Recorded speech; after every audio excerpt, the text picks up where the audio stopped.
So with Crown and Bridge here, you already know how to set up for composite. So the first thing you want to do is set everything up for composite because we're most likely going to be needing a buildup.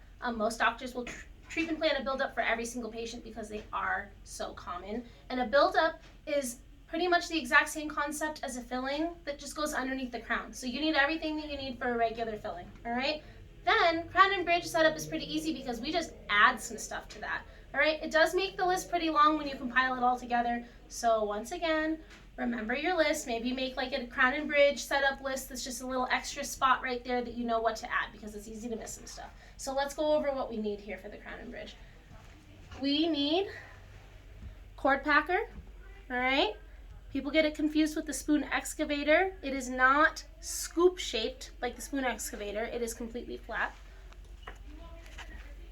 We need retraction cord, all right? So it just depends on the doctor that you work with, the tooth that you're working on, all right? Typically you need two pieces, a size 0 and a size 1. So a good rule of thumb for picking out how long it has to be that I've heard is that for a molar, if you wrap it around your first finger, that should be about enough, maybe a little bit extra. For a premolar, if you wrap it around your pinky, that should be enough, all right? You need 2 pieces of that. Then what you want to do is you want to cut them off and you want to stick it in a bottle of Hemident or put some Hemident into a Dappen dish and let it soak. It takes a few minutes for that cord, that Hemident to soak into the cord, so make sure that you give it time. But you want to make sure that you're never putting, once again, anything dirty into this bottle of Hemident. It is clean. It needs to be used over and over. We don't want to have to throw it out. All right, then we have everything that we need for our impressions.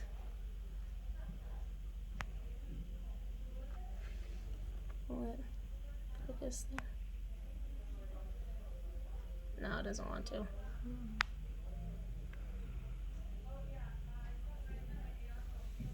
Too shiny. Oh well. We have our triple tray, a large one for the final impression, a small one for the preliminary impression, all right? We have our mixing pad. We have a spatula already with our restorative cassette. We have our temporary material with a new tip on it, all right? When we put away these right here, we always leave, once again, the old tips on them, and we wipe them down before we put them away. And then when we set up, we put the new tips on them and we throw the old tips away. The reason is because these tips are expensive, and if any material gets into them, then it'll ruin them. We'll have to replace it, so get in there. Remember, you line up the carrot, you twist, you pull.